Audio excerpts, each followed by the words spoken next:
दोस्तों, जितेंद्र नाम का एक जमींदार होता है जिसकी उम्र 40 साल के करीब थी। जितेंद्र एक दिन अपने खेत में काम करने वाले राकेश के घर पर जाता है। उसके घर पर उसकी पत्नी अकेली ही होती है। उसकी पत्नी का नाम रीता होता है। इसकी उम्र लगभग 40 साल के करीब थी। जितेंद्र रीता के पास आकर बैठ जाता है और उससे बातचीत करने लगता है। दोस्तों, रीता कहीं ना कहीं जितेंद्र को पसंद करती थी, उससे प्यार करती थी, उससे मोहब्बत करती थी। फिर जितेंद्र रीता का हाथ पकड़ता है और उसके कमरे में लेकर चला जाता है। फिर यह दोनों एक एक करके अपने कपड़े उतार देते हैं और थोड़ी देर के बाद एक दूसरे के साथ संबंध बनाने लगते हैं। यह दोनों लगभग 2-3 बार एक दूसरे के साथ संबंध बनाते हैं और जब थक जाते हैं तो वहीं पर लेट जाते हैं। अच्छा, थोड़ी देर के बाद रीता की एक 10 साल की बेटी अपने स्कूल से घर पर आ जाती है और अपनी मां को आवाज लगाती है कि मां, आप कहां पर हो। फिर जितेंद्र उसकी आवाज सुनकर अपने कपड़े पहनता है और कमरे से बाहर निकलता है। फिर उस 10 साल की लड़की से कहता है कि क्या हुआ बेटा, आज स्कूल से बड़ी जल्दी आ गई हो, क्या स्कूल की छुट्टी तुम्हारी जल्दी हो गई है। वह लड़की जितेंद्र का कोई जवाब नहीं देती है। फिर जितेंद्र उनके घर से चला जाता है। फिर थोड़ी देर के बाद जो रीता होती है, अपनी साड़ी का पल्लू ठीक करते हुए वह भी कमरे से बाहर निकलती है और अपनी बेटी से पूछती है कि क्या हुआ बेटी, आज तुम बड़ी जल्दी आ गई हो, आज तुम्हारे स्कूल की छुट्टी जल्दी हो गई है क्या। अच्छा, वह 10 साल की लड़की अपनी मां का भी कोई जवाब नहीं देती है और एक जगह बैठकर अपना होमवर्क करने लगती है।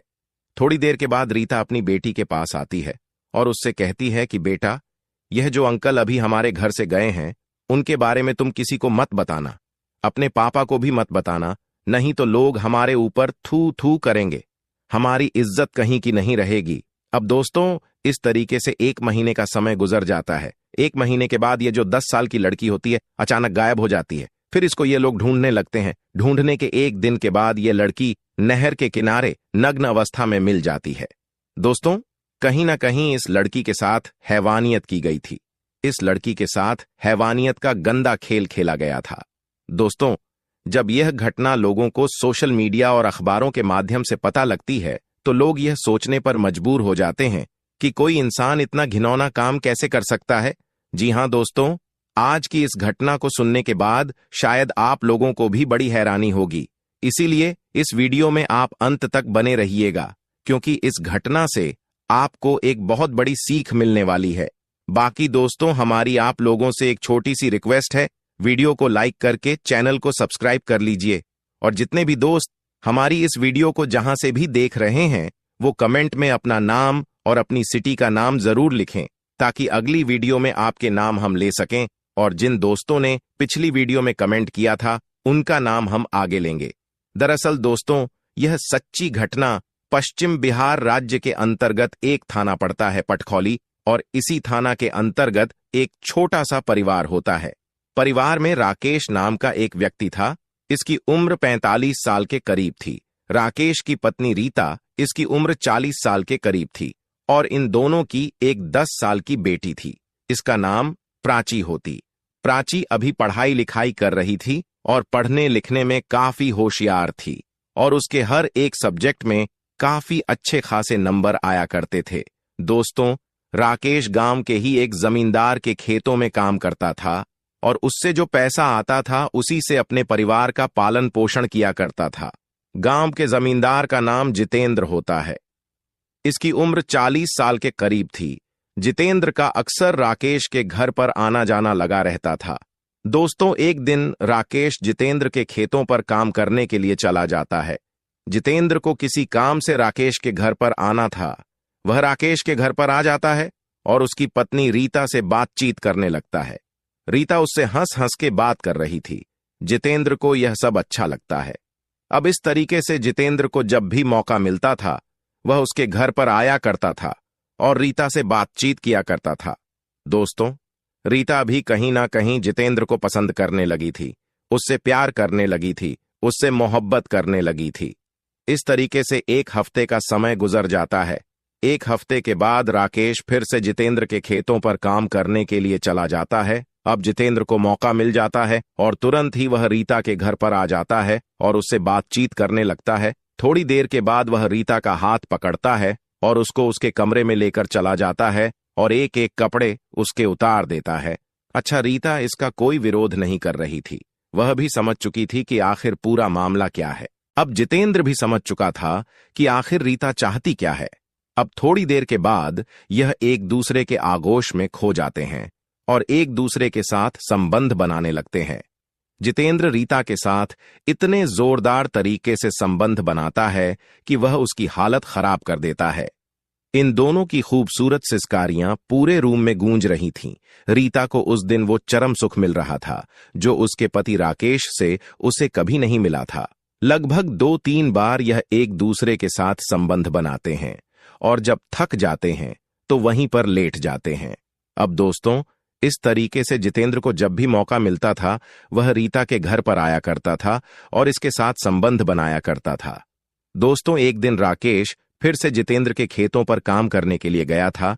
अब जितेंद्र को मौका मिल जाता है और तुरंत ही वह रीता के पास आ जाता है और उससे बातचीत करने लगता है। बात बात में वह रीता का हाथ पकड़ता है और उसको कमरे में लेकर चला जाता है। फिर यह दोनों एक एक करके अपने कपड़े उतार देते हैं और थोड़ी देर के बाद एक दूसरे के साथ संबंध बनाने लगते हैं और जब थक जाते हैं तो वहीं पर लेट जाते हैं।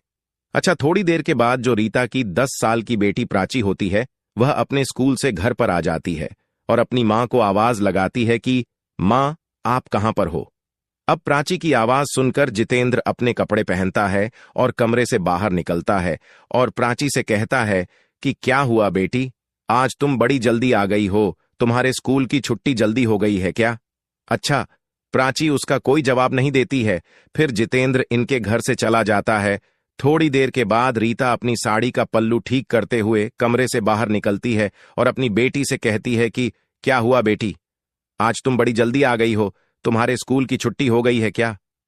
अच्छा, प्राची अपनी मां का भी कोई जवाब नहीं देती है और एक जगह बैठकर अपना होमवर्क करने लगती है।